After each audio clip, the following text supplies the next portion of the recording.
എല്ലാവർക്കും നമസ്കാരം. പുതിയൊരു വീഡിയോയിലേക്ക് സ്വാഗതം. ഉത്തർപ്രദേശിൽ നിന്ന് പുറത്തു വരുന്ന വളരെ സുപ്രധാനപ്പെട്ട ഒരു വാർത്തയാണ് ഞാൻ നിങ്ങളുമായിട്ട് ഇന്ന് പങ്കുവെക്കാൻ പോകുന്നത്. വാർത്ത എന്താണെന്ന് പരിശോധിക്കാം. ഉത്തർപ്രദേശിലെ വഖഫ് കയ്യേറിയ സർക്കാർ ഭൂമിയിൽ യോഗി ആദിത്യനാഥിൻ്റെ ബുൾഡോസർ, ടിപ്പർ, പിന്നെ ബിൽഡിംഗ് ഡിസ്ട്രക്ഷൻ എക്യുപ്മെൻറ്റ്സ് ഇതൊക്കെ കൊണ്ട് പാർക്ക് ചെയ്ത് വെച്ചിരിക്കുകയാണ്. എന്താണെന്നറിയോ, ഈ ഭൂമിയിൽ ഈ വഖഫ് സുഡാപ്പികൾ കെട്ടിപ്പൊക്കിയ കെട്ടിടങ്ങളൊക്കെ ഇടിച്ച് നിരത്താൻ തന്നെയാണ് യോഗി ആദിത്യനാഥിൻ്റെ തീരുമാനം. അപ്പോൾ യോഗി ഉണ്ടല്ലോ 24 മണിക്കൂറത്തെ ഒരു അന്ത്യശാസനം നൽകിയിട്ടുണ്ട്. 24 മണിക്കൂറിനുള്ളിൽ നിങ്ങൾ ഒഴിഞ്ഞു പോയേ പറ്റൂ എന്നൊരു അന്ത്യശാസനം നൽകിയിരിക്കുകയാണ് യോഗി. അപ്പോൾ വഖഫ് സുഡാപ്പികൾ ഇപ്പോൾ നെഞ്ചത്തടിച്ച് കാര്യമാണ്. അറ്റ്ലീസ്റ്റ് ഞങ്ങൾക്ക് കോടതിയിൽ പോയിട്ട് ഒരു സ്റ്റേ വാങ്ങാനുള്ള ഒരു സമയമെങ്കിലും തരണം എന്ന് പറഞ്ഞു. പക്ഷേ യോഗി പറഞ്ഞ് നടക്കില്ല, 24 മണിക്കൂറിനുള്ളിൽ ഒഴിഞ്ഞേ പറ്റൂ എന്ന് യോഗി തീർത്ത് പറഞ്ഞു. ശരിക്കും ഇന്ന് ജനുവരി 14 ഇന്ന് വൈകിട്ട് 6 മണിക്ക് ആ ടൈം ഫ്രെയിം യോഗി കൊടുത്തിരിക്കുന്ന സമയം അവസാനിക്കും.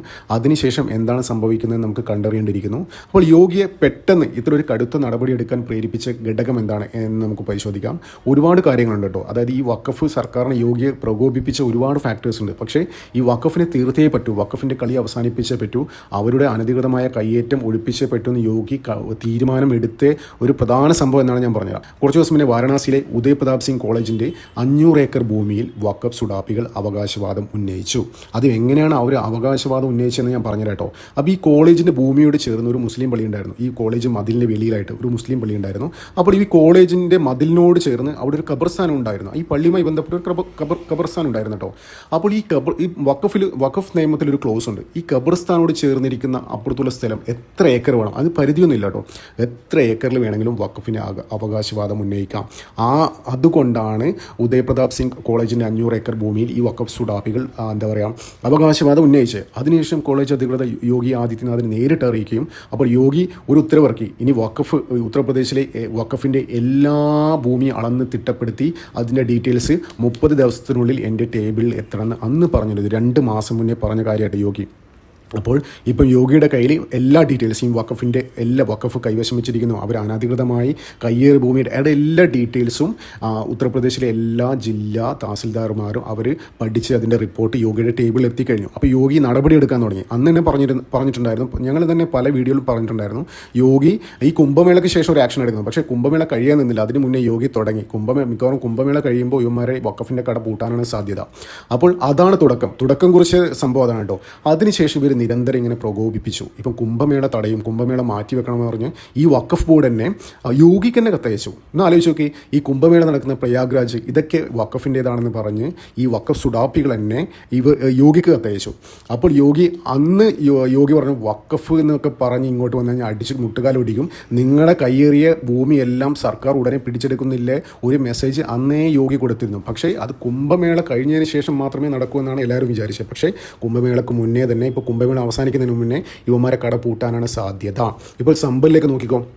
സമ്പലിലേക്ക് 1978 അവിടെ ഹിന്ദു കൂട്ടക്കൊല ഉണ്ടായിരുന്നു. അപ്പോൾ ഏകദേശം അവിടെ ഒരു 80% ഹിന്ദുക്കളുണ്ടായിരുന്നു. ഇന്ന് അവിടെ 90% മുസ്ലിങ്ങളാണ്. അപ്പോൾ ആ കൂട്ടക്കൊലയിൽ ഇവന്മാരെ എല്ലാവരെയും അടിച്ചോടിച്ച് ഹിന്ദുക്കളുടെ സ്വത്തും അവിടെ ഉണ്ടായിരുന്ന അമ്പലങ്ങളും ക്ഷേത്രങ്ങളും എല്ലാം ഇവന്മാർ കയ്യേറി. അപ്പോൾ ഇപ്പോൾ അതുമായി ബന്ധപ്പെട്ട് ഒരുപാട് മൈനിങ്ങും കാര്യങ്ങളൊക്കെ നടക്കുമ്പോൾ ഒരുപാട് കാര്യങ്ങൾ പുറത്തു വരുന്നത്. അവിടെ ഒരു ഭസ്മശങ്കര അമ്പലം കണ്ടെത്തി. അപ്പോൾ യോഗി പറഞ്ഞു, ഈ സമ്പൽ ഒരു പ്രത്യേകത കേട്ടോ. ഹിന്ദുക്കളെ സംബന്ധിച്ചിടത്തോളം സമ്പൽ എന്ന് വെച്ചാൽ അതിവിശേഷപ്പെട്ട ഒരു സംഭവമാണ്.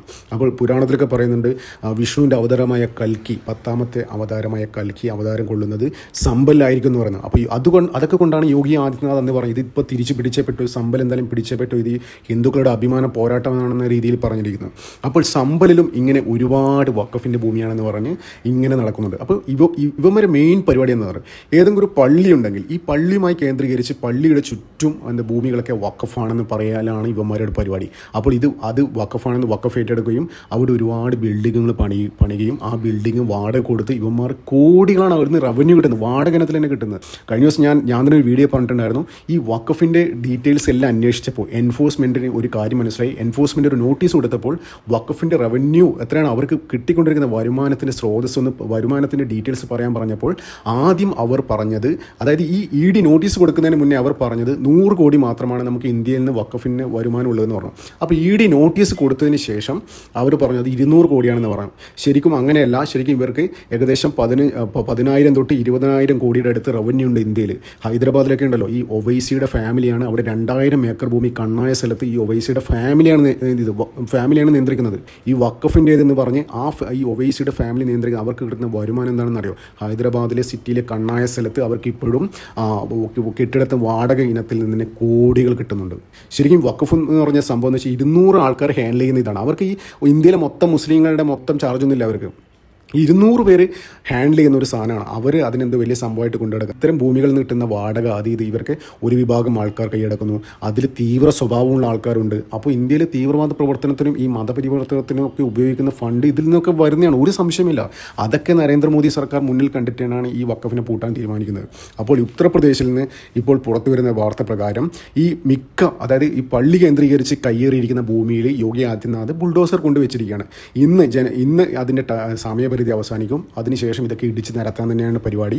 അപ്പോൾ ഇവർക്ക് ഇൻ കേസ് ഇവർക്ക് കോടതിയിൽ പോയി കഴിഞ്ഞാൽ ഒന്നും ചെയ്യാൻ കഴിയില്ല. അപ്പോൾ കേരളത്തിലെ മാധ്യമങ്ങൾ റിപ്പോർട്ട് ചെയ്തതെന്താ? കുറച്ച് ദിവസം മുന്നേ ഉത്തർപ്രദേശിൽ ഒരു സംഭവം ഉണ്ടായി. അവിടെ എന്തോ രാമനവമിക്ക് കല്ലെറിഞ്ഞ ഒരു മുസ്ലിം യുവാവിൻ്റെ വീട് ഇടിച്ച് നിരത്തി യോഗി ആദിത്യനാഥ്. അപ്പോൾ അവർ കുറച്ച് മുസ്ലിം സംഘടനകൾ സുപ്രീം കോടതിയിൽ ചെന്നു. ഈ ഇടിച്ച് നിരത്തുന്ന ഈ പരിപാടി ബുൾഡോസർ നടപടി ശരിയാവില്ല എന്നുണ്ട്. അപ്പോൾ സുപ്രീം കോടതി ഒരു കാര്യം പറഞ്ഞു. ഒരു കേസിൽ അക്യൂസ്ഡായ ഒരാളെ വീട് ഇടിച്ച് നിരത്തുമ്പോൾ അതിൻ്റെ റവന്യൂ ഡീറ്റെയിൽസ് ഒക്കെ പരിശോധിക്കണം. അത് ഇല്ലീഗൽ എൻക്രോച്ച്മെൻ്റ് ആണോ അങ്ങനെയുള്ള കാര്യങ്ങളൊക്കെ പരിശോധിച്ച് വേണം ചെയ്യാൻ, അല്ലെങ്കിൽ ചെയ്യാൻ പാടില്ല എന്ന് പറഞ്ഞു. പക്ഷേ യോഗിയുടെ ഒരു സ്റ്റൈൽ എന്ന് വെച്ച് കഴിഞ്ഞാൽ ആരെങ്കിലും കുറ്റകൃത്യം ആരെങ്കിലും പീഡിപ്പിക്കുകയോ ഒരു കൊലപാതകം നടത്തുകയോ നേരെ ചെന്ന് ബുൾഡോസർ വെച്ച് ഇടിച്ച് നിരത്തിയാണ് തക്കതായ ശിക്ഷ സ്പോട്ടിൽ കൊടുക്കും. അതായത് അതിന് വെച്ച് നീട്ടുന്ന പരിപാടിയില്ല. അപ്പോൾ സുപ്രീം കോടതി തന്നെ താൽക്കാലികമായി ഈ ഒരു നടപടിയെ ഫുൾ സ്റ്റോപ്പ് ഇട്ടിട്ടുണ്ട് കേട്ടോ യോഗിയെ. അപ്പോൾ കേരളത്തിലെ മാധ്യമങ്ങൾ എന്താ പറഞ്ഞത്? കേരളത്തിലെ മാധ്യമങ്ങൾ റിപ്പോർട്ട് ചെയ്തത് യോഗി ആദിത്യനാഥിൻ്റെ ബുൾഡോസറിന് സുപ്രീം കോടതിയുടെ ഫുൾ സ്റ്റോപ്പ് എന്നൊക്കെ പറഞ്ഞിട്ട് ഇവിടെ മാധ്യമങ്ങളൊക്കെ ഭയങ്കര ചർച്ചയൊക്കെ ഉണ്ടായിരുന്നു. അപ്പോൾ ഇവിടെ എന്തിനാണോ ഇങ്ങനെ എന്താ പറയേണ്ടത് തെറ്റായ വാർത്തകൾ പ്രചരിപ്പിക്കുന്നത്? സുപ്രീം കോടതി അങ്ങനെയല്ല പറഞ്ഞത്. അതായത് ആരെങ്കിലും വീടിടിച്ച് നിരത്തുമ്പോൾ അതിൻ്റെ റവന്യൂ ഡീറ്റെയിൽസ് പരിശോധിച്ചിട്ട് ചെയ്യാൻ വേണം. അങ്ങനെയൊരു ഇതാണ് സുപ്രീം കോടതി പറഞ്ഞത്. ഇപ്പോഴും ഒരു കാര്യം സുപ്രീം കോടതി ഒന്നും പറഞ്ഞിട്ടില്ല. അതായത് സർക്കാർ ഭൂമി ആരെങ്കിലും കയ്യേറിയിട്ടുണ്ടെങ്കിൽ അത് ഇടിച്ചു നേരത്തെ അവിടെ ബിൽഡിങ്ങോ എന്തെങ്കിലും ഉണ്ടെങ്കിൽ ബുൾഡോസറോ നടപടി എടുക്കുന്നതിന് ഒരു തെറ്റുമില്ല. അത് സുപ്രീം കോടതി തന്നെ പറഞ്ഞിട്ടുണ്ട്. അപ്പോൾ അത് മറച്ചു വെച്ചുകൊണ്ടാണ് കേരളത്തിലെ മാധ്യമങ്ങൾ ഇങ്ങനെ തെറ്റായ വാർത്ത പ്രചരിപ്പിക്കുന്നത്. ഇപ്പോഴും നോക്കിക്കോ, നിങ്ങൾക്ക് യൂട്യൂബിലൊക്കെ എടുത്ത് നോക്കിയാൽ കാണാൻ പറ്റും. യോഗിയുടെ ബുൾഡോസറിന് സുപ്രീം കോടതിയുടെ ഫുൾ സ്റ്റോപ്പ് എന്നൊക്കെ പറഞ്ഞിട്ട് ഇവിടുത്തെ മാപ്പകളൊക്കെ ചർച്ച ചെയ്തിട്ടുണ്ടായിരുന്നു. എന്ത് തന്നെ ആയാലും വരും ദിവസങ്ങളിൽ ഈ പള്ളിയുമായി കേന്ദ്രീകരിച്ച് ഇവന്മാർ കയ്യേറിയ എല്ലാ ഭൂമിയിലും ഉള്ള കെട്ടിടങ്ങളെല്ലാം ഇടിച്ച് നിരത്താൻ തന്നെയാണ് തീരുമാനം. അപ്പോൾ ഇവർ ശരിക്കും പെട്ടിരിക്കുകയാണ്. യോഗിയോട് കളിച്ച് കഴിഞ്ഞ ദിവസം പറഞ്ഞില്ല, കുംഭമേളയുടെ കേസൊക്കെ പറഞ്ഞില്ലേ, കുംഭമേള നടക്കുന്ന പ്രയാഗ്രാജ് ഭൂമിയൊക്കെ വഖഫിൻ്റേതാണൊക്കെ പറഞ്ഞ് ഇവർ വലിയ ചന്ദ്രഹാസം മുഴക്കിയില്ലേ. അപ്പോൾ തന്നെ എല്ലാവരും പറഞ്ഞേ ഇവന്മാർക്ക് പണി പുറകെ വരുന്നുണ്ട്. ഇപ്പോൾ എന്താ അവസ്ഥ? കയ്യിൽ ഉള്ളതും പോയി എന്നുള്ള അവസ്ഥയാണ്. യോഗിയുടെ മുട്ടാൻ നിന്നിട്ട് കയ്യിലുള്ള ഭൂമി പോലും പോകുന്ന അവസ്ഥയായി. ഈ ഇന്ത്യയിൽ വഖഫിന് ഏറ്റവും കൂടുതൽ ഭൂമിയുള്ളത് ഉത്തർപ്രദേശിലാണ്. ഈ ഇന്ത്യൻ ആർമിയും റെയിൽവേയും കഴിഞ്ഞ് കഴിഞ്ഞാൽ ഏറ്റവും കൂടുതൽ ഭൂമി കൈവശം വെക്കുന്നതും ഈ വഖഫാണ്. അപ്പോൾ അവർക്ക് ഏറ്റവും കൂടുതൽ ഭൂമിയുള്ളത് ഇവിടെയാണ്, ഉത്തർപ്രദേശിലാണ്. ആദ്യം പറഞ്ഞാൽ ഉത്തർപ്രദേശിലാണ്. ആ ഭൂമിയൊക്കെ എല്ലാം അളന്ന് തിട്ടപ്പെടുത്തി ഡോക്യുമെൻറ്റ്സ് ഇപ്പോൾ യോഗിയുടെ ടേബിളുണ്ട്. അപ്പോൾ അതനുസരിച്ചാണ് ഇപ്പോൾ നടപടി എടുത്തുകൊണ്ടിരിക്കുന്നത്. ഇവർക്കൊന്നും ചെയ്യാൻ പറ്റില്ല. സുപ്രീം കോടതി പോയി കഴിഞ്ഞാൽ സുപ്രീം കോടതിക്ക് ഒന്നും പറയാൻ പറ്റില്ല. സുപ്രീം കോടതി തന്നെ പണ്ട് പറഞ്ഞിട്ടുണ്ട്, സർക്കാർ ഭൂമിയിൽ ആരെങ്കിലും അനധികൃതമായി എന്ത് നിർമ്മിച്ചാലും അത് ഇടിച്ച് നിരത്തണം തന്നെയാണ് സുപ്രീം കോടതി പറഞ്ഞിട്ടുണ്ട്. അപ്പോൾ ഇവന്മാർ സുപ്രീം കോടതിയിൽ പോയാലും അവർക്ക് നീതി ലഭിക്കില്ല. കാരണം എന്ന് വെച്ച് കഴിഞ്ഞാൽ ഇവരൊക്കെ കയ്യേറിയിരിക്കുന്ന സർക്കാരിൻ്റെ ഭൂമിയാണ്. കഴിഞ്ഞ ദിവസം തന്നെ ഒരു ദേശീയ ചാനൽ നൽകിയ അഭിമുഖത്തിൽ യോഗി പറയുണ്ടായി, വഖഫ് കയ്യേറിയ ഭൂമിയെല്ലാം ഉത്തർപ്രദേശ് സർക്കാർ പിടിച്ചെടുക്കും. അവിടെ വീടുകൾ പണിതിട്ട് പാവപ്പെട്ടവർ കൊടുക്കും, ഹോസ്പിറ്റൽസ് പണിയും, സ്കൂൾസ് പണിയും, കോളേജസ് പണിയും, അങ്ങനെ ഗവൺമെൻറ്റുമായി ബന്ധപ്പെട്ട ജനങ്ങളുമായി ബന്ധപ്പെട്ട സകലമായ ഫെസിലിറ്റി ഞാൻ പണിയും. അതിൽ ഒരു സംശയം വേണ്ട, അത് ഞാൻ ഉടൻ തന്നെ ആരംഭിക്കും എന്നാണ് ദേശീയ ചാനലിൽ നൽകിയ അഭിമുഖത്തിൽ യോഗി പറഞ്ഞത്. പക്ഷേ ഇത് ഇത്ര പെട്ടെന്നാവുമെന്ന് ആരും വിചാരിച്ചില്ല കേട്ടോ. എന്തായാലും വെയിറ്റ് ചെയ്യാം. ഈ വഖഫ് സുഡാപ്പികളുടെ അവന്മാരുടെ കട പൂട്ടിക്കാൻ നമുക്ക് കാത്തിരിക്കാം. യോഗി ആദിത്യനാഥ് അത് ഉടനെ ചെയ്യുമെന്ന് പ്രതീക്ഷിക്കാം. നന്ദി, നമസ്കാരം. മറ്റൊരു വീഡിയോ കാണാം.